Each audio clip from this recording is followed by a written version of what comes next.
अस्सलाम वालेकुम अज़ीज़ तलबा तालिबात, ईज़ी मैथ क्लासेस में आपका इस्तकबाल है। बहुत बहुत मुबारक हो उन कैंडिडेट को जो उर्दू ओपन कन्वर्टेड राउंड की लिस्ट में जिनका नाम आ गया है और काफ़ी दिनों से वो इंतज़ार कर रहे थे। हालांकि इस शिक्षक भर्ती के अंदर तो बहुत जल्दी लिस्ट लगी है। पहली लिस्ट तो 8 दिन में लग गई थी, फिर कन्वर्टेड राउंड की लिस्ट लगी और उसके बाद में ये 15 तारीख को, आई थिंक 15 तारीख को फॉर्म आपने सबने भरे थे, मतलब प्रेफरेंस लॉक किए थे और 30 तारीख को लिस्ट लग गई है। तो बहुत बहुत मुबारकबाद उन सभी को जिनका सिलेक्शन हुआ है और जिनका सिलेक्शन होने से रह गया है उनको हार्ड लक। अब हर किसी को मुकम्मल जहां नहीं मिलता, कहीं ज़मीन तो कहीं आसमान नहीं मिलता। कट ऑफ की बात हम कर रहे थे, तो जैसा कि मैंने इससे पहले भी ग्रुप में डाला था, मैथ साइंस वालों को मुबारकबाद। तो मैथ साइंस का जो कट ऑफ है वो 46 नंबर का गया है। 46 मार्क वाले कैंडिडेट भी का भी सिलेक्शन हुआ है। अब उससे कम नंबर वाला भी अगर होगा तो उसने लगना ही नहीं चाहिए था, लगने नहीं होना, क्योंकि 46 नंबर बोले तो 23% हो रहे हैं 200 के, और बहुत कम नंबरों पे मैथ साइंस वाले लगे हैं जो पेपर 2 पास थे। और बीएड वाले जो कैंडिडेट है, तो हालांकि एक्सपेक्टेड था कि भाई 75 के आसपास या मोस्टली 80 कट ऑफ जाएगा, मगर चूँकि कंपटीशन ज़्यादा था इसलिए 89 कट ऑफ गया है।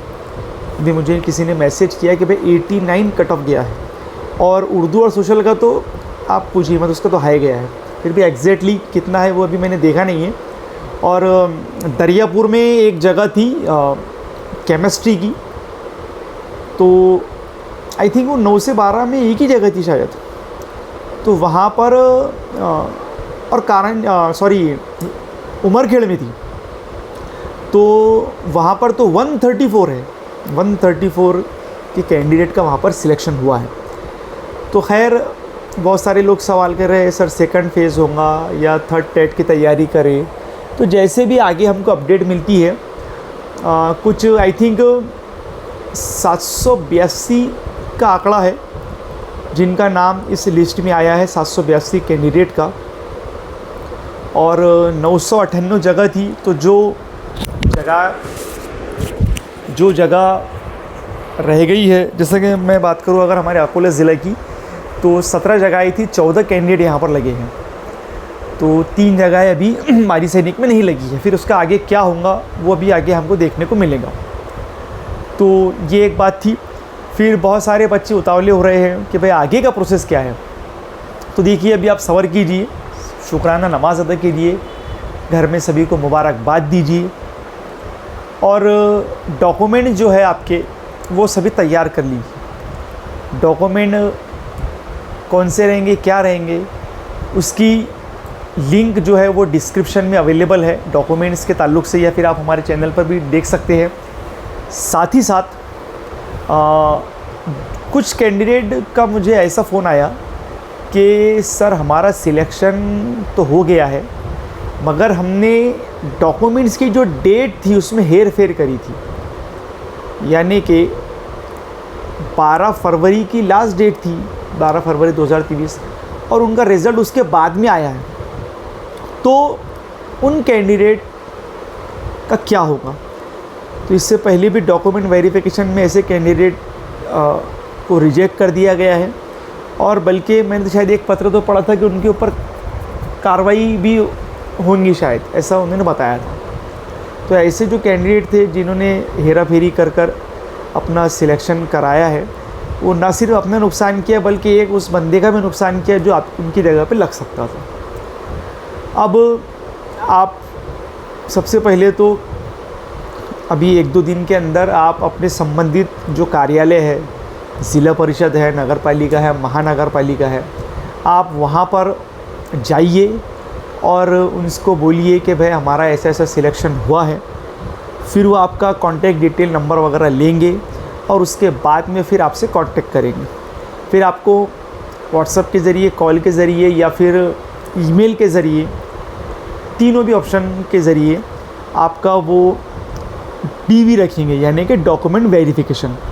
डॉक्यूमेंट वेरिफिकेशन के अंदर आप अब इसे आप क्या कीजिए 3 सेट बना लीजिए। 3 सेट आप बना लीजिए। एक सेट आपका ज़िला परिषद ऑफिस वाले लेंगे, एक सेट आपका पंचायत समिति, अगर आप जैसा ज़िला परिषद में लगे हैं तो इस तरीके से, और एक सेट अपने पास रखिए।